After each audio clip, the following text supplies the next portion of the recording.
Thank you for standing by and welcome to the PainChek investor webinar and Q&A following the company's quarterly update and investor presentation lodged on the ASX in recent days.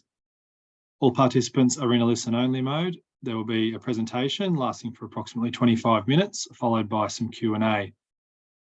If you have a question you'd like to submit, please feel free to type it in using the Q&A function within Zoom. And please note that the session is being recorded. On behalf of PainChek today, we have the CEO and Managing Director, Philip Daffis. I'll hand it over to Philip. Please go ahead. Thank you, Matt. And look, thank you to everyone for attending today. A big welcome from me. I just got back from the US last week, some very exciting news which we'll cover in this presentation as well. So thank you for being here. I will present the PainChek results from the March quarterly and the overall business progress over the last year. And look forward to taking any questions at the end, and I've received a number already. Now, in terms of the questions, the key questions I get, especially over the last year, were sort of like threefold. And the key questions are, when will or how will the Australian RAC business transition from government funded to paid bets? That was a big question that's been asked over the last 12 months.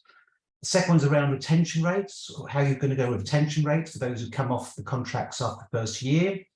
And the third big area is the area about expanding the business model into global markets and also into new sectors such as home care and hospitals. So I believe these will be covered very, very succinctly by this presentation. You will see that we've addressed those key points, and we are very much on our way to becoming a highly valuable and sustainable quality global business. The other thing I'm also going to cover today is this question about getting to core operating costs. So how do we cover our core operating costs? And I've got that covered in this presentation as well. So I've broken this down, actually the talk's broken down into three areas as well. I'm going to cover the company background first, for those who are new to the products and the company.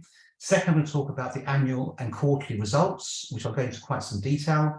And then thirdly, I'll talk about some of the new markets that we're looking into and how we're progressing those very exciting areas.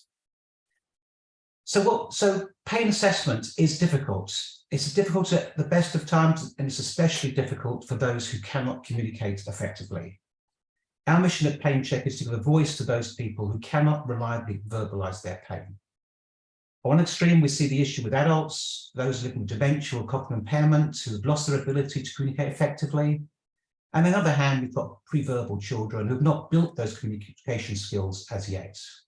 So we've developed PainChek medical apps used on smart devices that use artificial intelligence and smart automation for both these vulnerable groups. And we are unique in this area, and we have patented technology in this area. Again, for those people new to the story, a quick overview.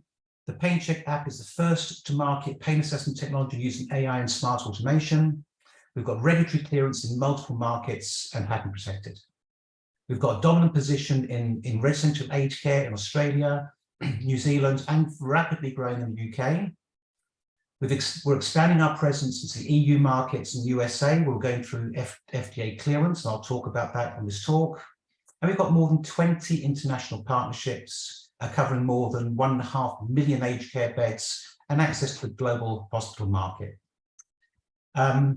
We've also developed an infant version that's a significant opportunity as a home-based parental tool to assess and manage their pain. And we're in the midst of actually getting ready for that first introduction.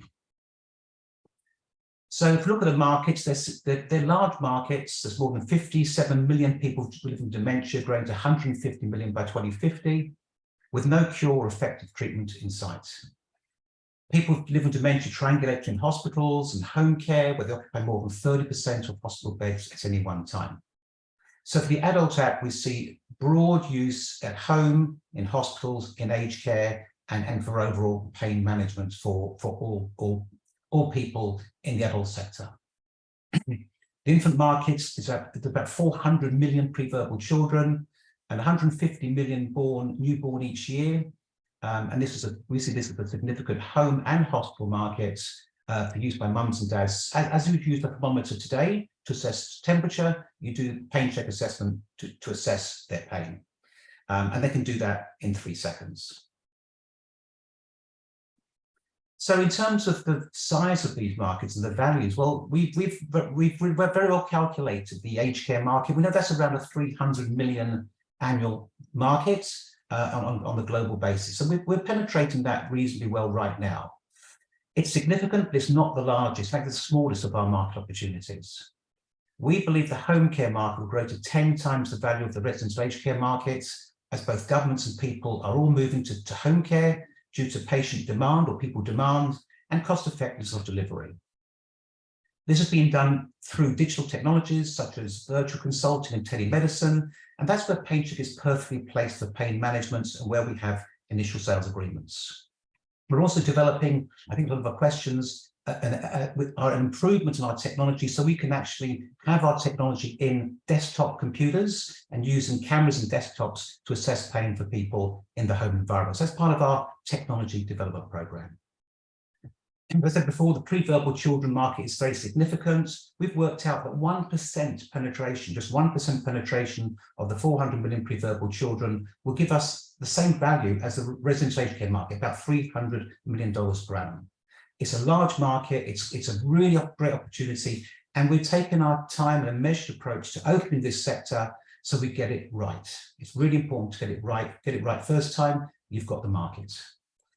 And finally, the hospital market is where we've got integration agreements now with companies like InterSystems. We see that as a significantly large market, more than $1 billion per annum, and that's where our adult app, our infant app, and our newly developing disabilities app will all come into play at one time. So very large market opportunities. So we started in aged care because that's where the issue for pain is at its greatest. 80% of people in aged care have chronic pain, 70% live with dementia, and more than 50% have undetected and untreated pain. And that's because pain is very difficult to assess. Pain is influenced by psychological, biological, and social factors, and it can change at any one time. The pain assessment for these people is actually multidimensional. That's what PainChek is, a multidimensional tool. And in fact, just in the last month, the NCQA, the Quality Assurance Group in the US, have actually put out a note to all their sites saying we need to move from unidimensional, that's asking people how their pain is going, to multidimensional tools to assess their pain effectively. So the trend and the push and the change in this is happening everywhere. And what it means, you've got to assess verbal and non-verbal cues. So having an effective pain management tool, it also requires significant investment in training and education, and that's what we do with our clients, and that's how we help them manage their clients or their patients' pain better. So PainChek, the PainChek app is the solution to these problems. There have been historical products like the Abbey Pain Scale, which have been now replaced by PainChek. These were developed but found difficult to use and implement in practice. So the Abbey Pain Scale is an example. It's subjective, it's largely paper-based, it's not used at the point of care, and it doesn't integrate into digital clinical systems, which we do. So we've addressed these points by having the PainChek app, using the AI and using smart automation to address the needs. As Jennifer Abbey says, we are an evidence-based, PainChek's an evidence-based assessment of pain. It provides information quickly to allow prescribing physicians as well as guiding nurse staff in dispensing medication. So we are the evolution and the unique product in pain management. This is a quick summary of the features, how it works: facial assessment, 3-second facial assessment done by AI and the camera, a guided digital questionnaire that picks up other signs, indications of pain, and a total pain score covering 42 test points, and the scores either mild, moderate, or severe. We also document every single pain assessment to our back end, and that to our back end is actually very, very critical because it not only just documents it into medical records, but it gives information for carers to make better treatment. As an example, this is an example of how our backend provides information. We document every pain score. We've got more than 2.5 million now as of today, and we provide access to our clients to access this and use this directly themselves, so they can track their residents' progress and share the results for their colleagues to use for accreditation and also audit purposes. The other value of this, as we'll see, is that we can actually use this data to assess outcomes and how you're better managing medication and looking at things like falls and other outcomes. So PainChek's becoming, the value of the back end, the data is becoming as important as the app itself, and providing a wealth of information to us in terms of how we continue to improve and how we can work with partners around the world. So from a business model and strategy, we've got two business models. One is the B2B enterprise license model, where we sell into places like aged care and hospitals and primary care. And we also have a subscription model, which is more focused on selling to carers or family members through the Apple Store or other outlets. Now, we focus very much on the top section here, the business model of the enterprise, selling into aged care and hospitals. However, we see a shift with time, a stronger shift going into the subscription license model as we go to the home care model and to infants and children. So let me just now shift to the actual results for the past quarter. And as you can see here, the March quarter, we've actually got to over 64,000 paid licenses across Australia, New Zealand, and the UK, with just over 50,000 of those implemented. That's the dark bar against the light bar on the left-hand side. That's nearly 3 times growth in the past year. And what this does is shows our ability to transition and retain clients from government paid fees and in our domestic model. We also have a gross margin anywhere ranging from 70 to 85%, which is significant. And of those 64,000 beds, close to 50,000 alone are in Australia, again showing the shift from the government funding to the paid fees. It also shows in the UK, we're close to 15,000 beds now, more than 15,000 beds now, that we can actually repeat this process in international markets. On the right-hand side, you can see we've reached a 3.1 million ARR. That's when all beds are fully implemented. These are contracted beds at 3.1, and just under 2.5 million in terms of actually recognised revenue at this moment in time. So really good progress over the past 12 months, and especially over the past quarter. Now, this talks about how we're going to achieve our initial core financial milestone. If you look at the chart on the left, it's effectively the same chart as you saw before, up to March 23. So we've achieved the 64,000 bed level. Now we've got a target to get to around 100,000 beds, which will cover our core operating Australian costs, excluding R&D and corporate overheads. That will be a value of around 4.8 million. So how are we going to do this? Well, if you look at the chart on the right, you can see again that we've contracted now 64,000 beds, or 3.1 million. Plus we've already got another, so we've got 64,000 beds, plus we've got 15,000 beds still to transfer from government to funded to paid, which we're negotiating now. Plus another 15,000 beds with new clients in negotiation. And then just another 12,000, which is a very small number, will get us to that 106,000 mark. So this is very attainable, it's very achievable. We've got the pipeline for 90% of these beds, and they're being negotiated today. And one thing I would say is that if you look at that number, just getting 15% penetration of the Australian, New Zealand, UK RAC markets, or residential care markets, take us to that goal. And taking it further, just getting 2% of the global residential care market takes us to that goal.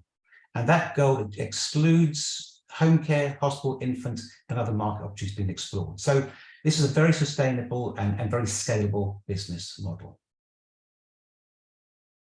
This chart talks about our cash and revenues of the past period. And as you can see, we're consistently growing that nicely. On the left-hand side, the recognised revenues now hit 1.7 million.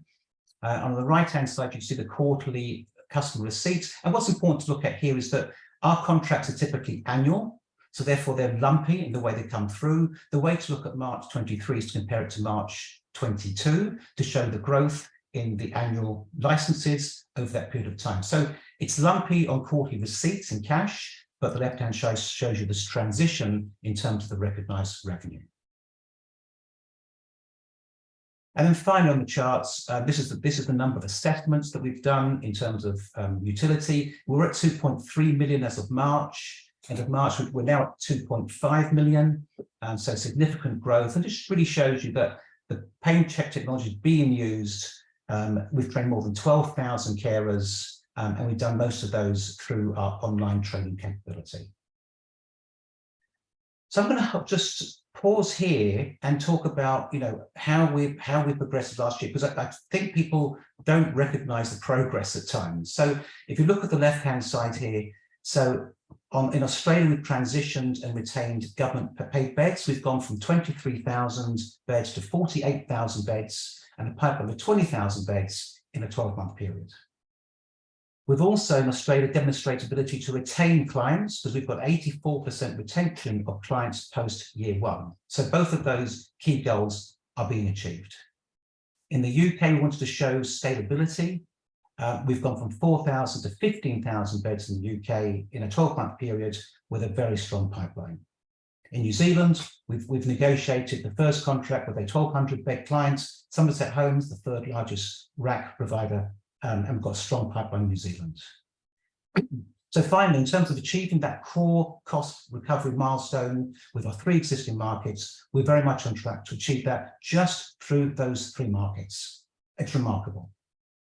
If you go to the middle, in terms of expanding our business, so we've talked about, getting into new large markets. We have sales already now in home care, disability, and mental health. Small sales, but it started. Yeah, and so therefore those are to grow. Going overseas, Canada, we've got our first 2 aged care clients will be implemented this month, and therefore we've got our footprint in North America.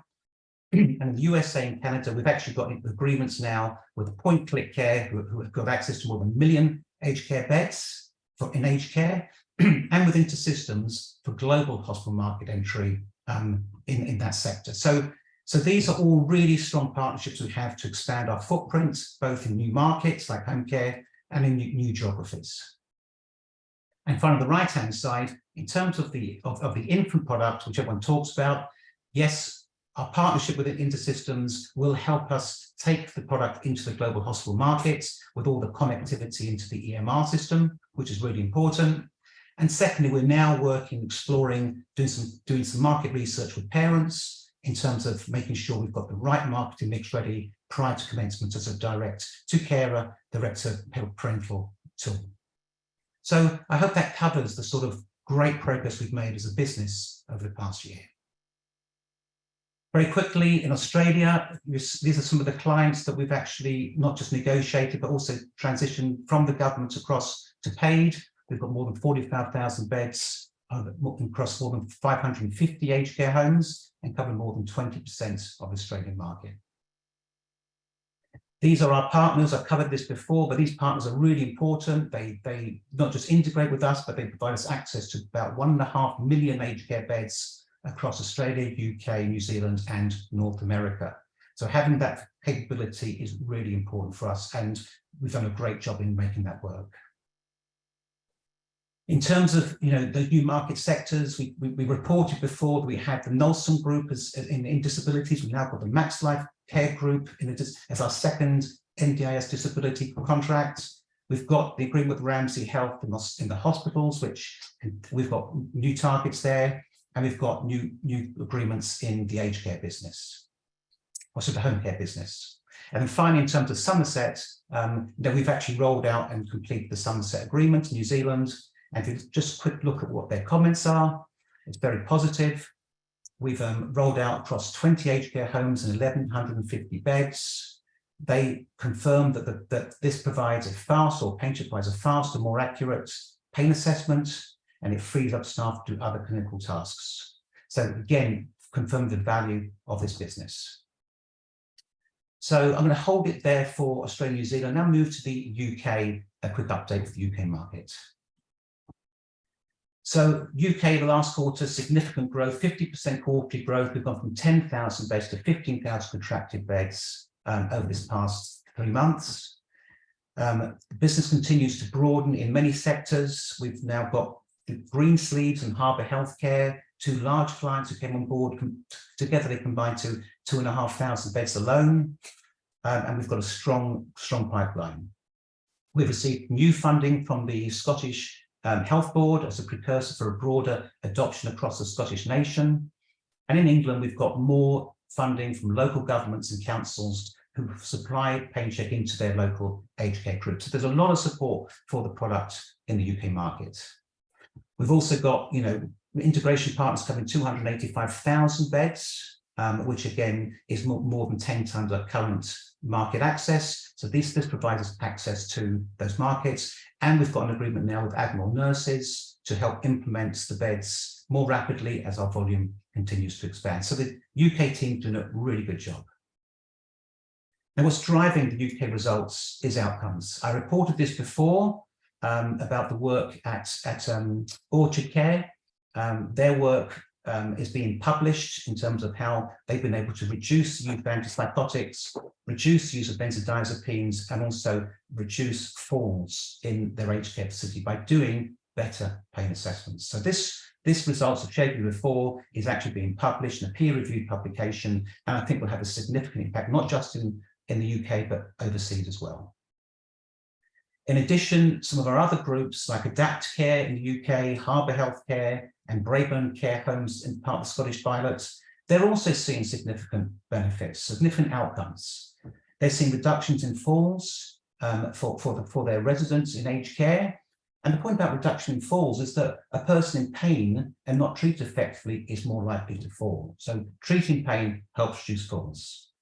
They've seen the ability to remove residents off opioids, which is a very topical subject, to milder pain relief. And that's really important because opioids can be an addictive pain medication for people in severe pain. And on the right-hand side, maybe an interesting one, they're reducing the use of laxatives because one of the test observation we do with PainChek is observational tests on patients or residents' behaviours. And some of these behaviours are indicators of constipation. If you treat the constipation, you treat the pain, and therefore you make the life better for people. So the PainChek tool is actually very broad in its utility and has lots and lots of value. And that's what's driving the take-up in the UK, the real clinical outcomes and benefits. And these are being shared globally. Moving on to the US now, I've mentioned before, we have the point-click care agreement. So therefore, that partnership is ready for once we have FDA clearance. And the FDA clearance is progressing positively right now. Finally, this is the summary of in aged care of our global footprint. As you can see, we're in Australia, New Zealand, we've covered that. We're in the UK, we're into Canada this month, and we're progressing positively with the FDA de novo clearance. We've completed the first section of the clinical studies and the human factor validation testing, and we're now moving into the actual clinical study itself. We're also targeting Europe. New markets in Europe are coming up for us, and we're also targeting Japan and are working with the local regulatory authorities there to get us a regulatory clearance. That may take time, but we're in the process of doing it. Finally, I want to move to the hospital partnership with InterSystems, which is new. I've covered this before. I mean, hospital-based assessment is really important to manage pain across the whole hospital. Hospitals are keen to optimize use of beds and return patients at home as soon as possible, but if pain is not managed effectively, it can lead to a delirium, that can lead to intensive care, and the risk of revisitation to the hospital post-discharge. So PainChek and InterSystems have worked together to actually address some of these key issues in the hospital. This confirms some more data about the problems in the hospital. People with dementia, they typically stay 18 days longer than the average patients. They've got an increased risk of a delirium, and they use more antipsychotics because of the nature of where they're at. So managing pain better for these patients in hospitals, which cover 30% of beds at any one time, will be critical. So what do we do with InterSystems? Well, what we're going to do in the hospitals, we want to make PainChek the fifth vital sign. So we've developed the first model, which we've demonstrated in Chicago last week. And the goal really for us is to improve care. So what we want to do, we want to provide early warning alerts for physicians and nurses of a deteriorating patient. We want better post-surgical pain management, and want more accurate and rapid pain assessments. And that's across the spectrum of our products, the adults, disabilities, and the infant products. Just a reminder of InterSystems and Track Care, they are a global business. They're deployed in 27 countries, and they have about 100 million patient population in hospitals. So having that partnership is really positive for us. This is a couple of photographs from the outcomes from the Chicago conference. I attended my colleague Tandeep Gill last week. It's the HIMSS conference. There were 40,000 healthcare professionals attending. We were on the InterSystems booth. You can see our section there and sort of the headers there, attracting people to us. We were involved in panel discussions and media releases with the Veterans Administration in the US, and overall a really, really good meeting. What came clear to me is that post-COVID, and I met with a number of companies there, including Roche, including Philips, including GE, and we've restarted the Philips relationship in a very positive manner. But what's clear to me is that post-COVID, there is now a digital and AI revolution. All major medical technology companies, have that theme, and they have moved to digital tech, and they've opened their platforms to invite new selected digital technologies such as PainChek onto their platforms to help grow both businesses. So as I said, we've positively reconnected with Philips, who also, by the way, have started to develop an early warning system for deteriorating patients. They're using the 4 vital signs right now, and PainChek could be the 5th. So what I will point out, Philips is not the only company talking to, there's many other there as well. I'll finally say that I've been invited as a keynote speaker at the InterSystems conference in Miami in June, and I'll go from there. So I've gone longer than I expected because I've got to cover. Infant is progressing positively, and happy to take questions on infant. And what I'll do is I'll hold it there and say thank you for your time, and be taking any questions to you. Thanks, Philip. As you've mentioned, we'll move on to the Q&A session. The questions are based on some that we've received by email already, but also please feel free to type in any live questions using Zoom, as a few already have there also. Philip, the first question is, staffing and administrative costs are approximately 1.5 million for the quarter, almost 3 times that of customer receipts. Are you looking at reducing these costs? Well, costs today include our FDA clearance and our technology upgrades, therefore they're higher than the normal. I think the way we look at this is that if we get to 4.8 million ARR, which is our target, that should cover our core operating costs. That's excluding, obviously, any R&D and expansion. And therefore, yes, we are looking to reduce that to around 1.2 million per quarter as steady state. And that, therefore, we achieve that initial business goal. Thank you. The next question is, the infant app seems to have been pushed back continuously. Is it going to launch in app stores this calendar year? What's the approximate level of R&D, staffing and admin costs for it? And does the board expect the app to recoup these funds? Yeah, look, we are now doing this market research on the infant app, and that market research is to refine our marketing mix before we go direct to consumer.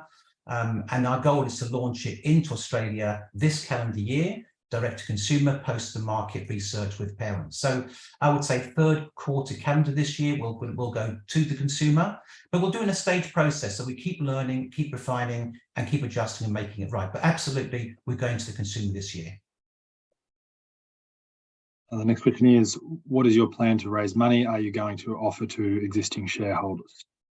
Yes, obviously, we will probably need to raise more money. That's sort of obvious. We are talking to some interested parties right now, and yes, we'd love our shareholders to come back in. So watch this space, because we are expanding globally, we are in new markets and new sectors, and we want to continue that very positive progress. So yes, really appreciate any support from shareholders as we go forwards. Next question is there any plan to reignite investor interest in the stock?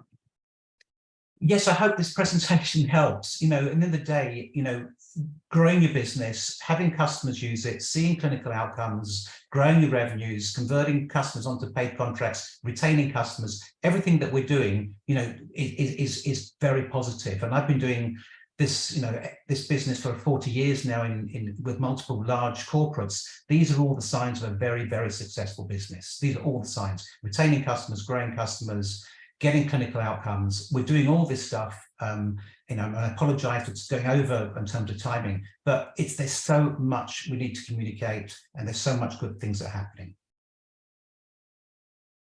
Great. The next question is, PainChek is undertaking a technology upgrade. As you've mentioned, please provide more information on what is involved with it. Yeah, very good question. So our current technology is a mobile technology. So it works really well, perfectly well on mobile phones, mobile platforms. But telemedicine is moving to things like this, where you're looking at me now through a camera and looking at my screen. So what the upgrade really brings the capability in, or partially does, brings the capability in, so we can actually have PainChek on platforms like desktops, and for virtual assessment and for telemedicine assessments, so that you can use the camera in those devices, in those laptops or in those desktops, to pick up and assess the pain and do the whole review without having to use a mobile device. So that's one of the key things that will just expand our market opportunity, and it's going really well. And we hope to have it all completed during this calendar year. Thank you. The next question is, the receipts from customers in the quarterly was 551,000. This is similar to the last quarterly. What is the increase in the number of with the increase in the number of partnerships recently, why hasn't that figure grown more significantly? Yeah, I think I tried to cover this in the cash receipts, because our contracts are typically annual. Therefore, it's lumpy. So it's not like we get paid every month. We get annual fees. So really, to compare March 23, you've got to compare us to March 22, and that shows a significant increase. The other thing to keep in mind, of course, is we only recognise revenue once the beds are implemented. So we've got a fast track now, especially in the UK, to implement all those new beds. And the more fast we implement them, the faster we can recognise the revenue and also therefore get the cash in. So those things are sort of all. So don't look at the lumpy results. Look at the ARR growth and look at the contracted contracts value. That's where we are as a business.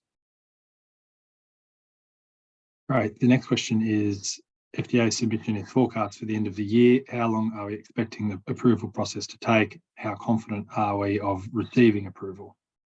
Yeah, look, we've gone through the first step in the FDA process, and now we're doing the clinical study. We're doing the recruitment now. We think it's a pretty simple, straightforward study. It's really about assessing pain on the range of American populations. So making sure there's African Americans, Asian Americans, Asian Americans. So all those have got to be factored into it. It's a small study, it's just 100 people.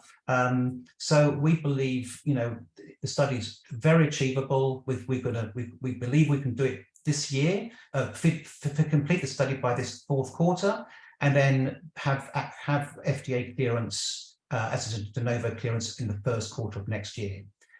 So very achievable. And of course, we've got partnerships with PainChek ready to go, partnerships with InterSystems for hospitals, and we're talking to 2 or 3 other major US-based clients, because those partnerships, once we're getting them all set up, so we've got clearance, it's a fast track into the US market, and that is for us the big goal. The next question is, I know you've touched on it, but how is the market testing of the infant app going so far?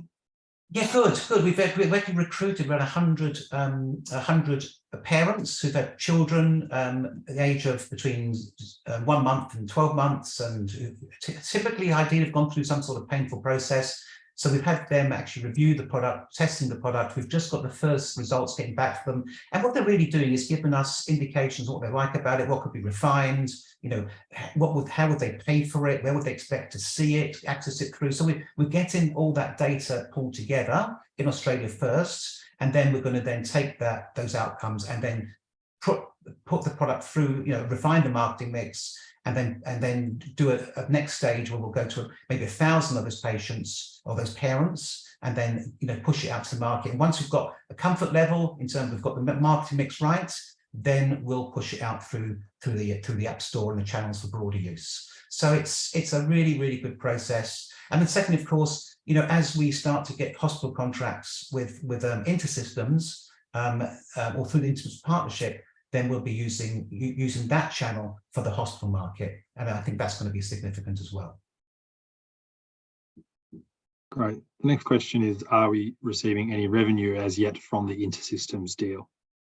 No, yet. We've got 2 hospitals we're talking to right now, one in Asia and one in the UK, that are interested in actually bringing PainChek into their hospital into their hospitals as a pain assessment tool. The deal is very simple. We will invoice the client. So it's a contract between us and the client, and then InterSystems provides the connectivity like our other partners do in aged care. So we've got 2 clients we're talking to closely, and we're hoping to get something through, at least first client through, in the next quarter. And once we get 1 or 2, get that really working, then I think we can actually then expand more broadly. The next question is there any update regarding Boots and Walgreens?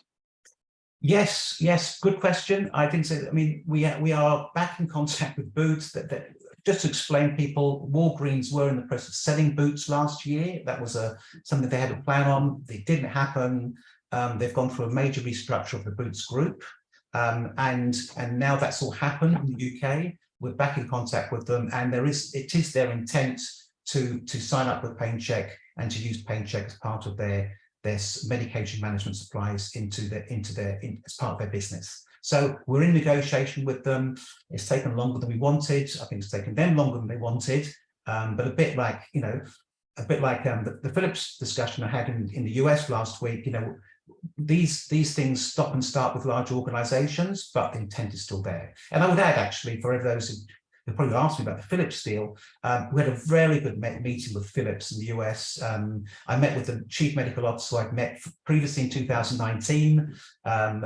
They are looking, not just Philips, but a lot of people are looking for better pain assessment technologies, digital technologies in the hospital sector. And look, we're re-engaging now, not just with Philips, with multiple companies. So we're in demand. Let's put it this way: we're in strong demand, and we're unique. So people should not forget that. The next question is: what are the significant barriers to getting large residential aged care facilities on board? Well, there are none. We've actually got them. we've got facilities with 3,000 beds. We've got multiple. The ones I showed earlier in Australia, they're large facilities. Ality's over 3,000 beds. Ambicare's 2,500 beds. I mean, these are all big clients. We've signed them all up. And in the UK, just in the last quarter, we've signed up 2, including Greensleeves, they're both 1,200, 1,300 beds each. We've signed up. These are multiple facilities. They average about 50 to 60 or 70 beds per facility. Multiple facilities being rolled out in Australia, in the UK. That's done. There's no barrier. It's done. We're doing it well. I mean, and then I would add the outcomes data that are being shared in those markets, such as the outcomes data from Orchard Care and other sites. This is what's driving the take up. They just want to provide better care for their residents and give better tools to their carers so they can actually make better assessments and make better treatments. It's a really important learning. And again, from my experience in this business, if you get good outcomes data, that's what drives the take up of the product. Technology is great, but outcomes is better, and that's what we're doing. The next question is: why the churn of 1 in 6? What are the reasons given? Oh, look, there was the biggest issue in well, sometimes 1 in 6, but the biggest issue in churn is probably some of the smaller sites who never really got going in the first place because of lack of staffing. They're the ones that have been the biggest struggle to actually come across. The larger facilities, the larger groups, they actually turn out to be the easy ones because we've trained them. We've done a great job in training. We've built up the capability internally. And those are the ones that really have done well. We will come back to those smaller ones just because they've stopped at one stage. We'll come back to them when they're ready because they've got to manage pain better, and we're the main tool that's available today. And the final question I've got is: from what age can your infant tool be used? From 1 month to 12 months. Because the reason for that is that when babies are first born, their faces change a lot in the first month. So it's not steady state. And all the validation work we did was 1 to 12 months. So that's really where the first product works. And again, it's very simple. It's a 3-second face-only assessment and then gives the mum, dad the indicator of pain. And look, I know from the initial research we're doing, there's some very, very strong interest in having that, having a tool at home like PainChek that goes along with the thermometer, so you can assess pain and you can assess temperature and you can better manage a situation at home. It's an obvious direction. We just have to tread carefully to make it really work well, get it right, and then we can go broadly to the market. Great, thanks, Philip, and thanks everyone for those questions. If there's anything else afterwards, please feel free to email the team and we can come back to you that way. But Philip, I'll hand it back to you to provide a closing comment. Yes, well, thank you, everyone. What I just would really like to say is I really thank everyone for the support. I hope what I've got over today is the fact that we've really continued to actually progress the business very positively. We've actually done, I think, a super job over the past 3 months and 12 months to drive the business. We've got great partnerships in place globally, and they're increasing. And we're also doing very, very well with some of the new technologies. I would say is that, today our share price, versus is roughly the same as where we were 12 months ago. And while every single, CEO would say, the company's undervalued, we have done a significant job in the last 12 months to get to where we are today. And so therefore, I do believe we're undervalued, and I do believe, I think the market will pick this up and move us positively forwards. But I just want to thank everyone for their support and continued support for the future. Great, thanks, Philip, and thanks to everyone again for attending. Thank you, everyone. Thank you.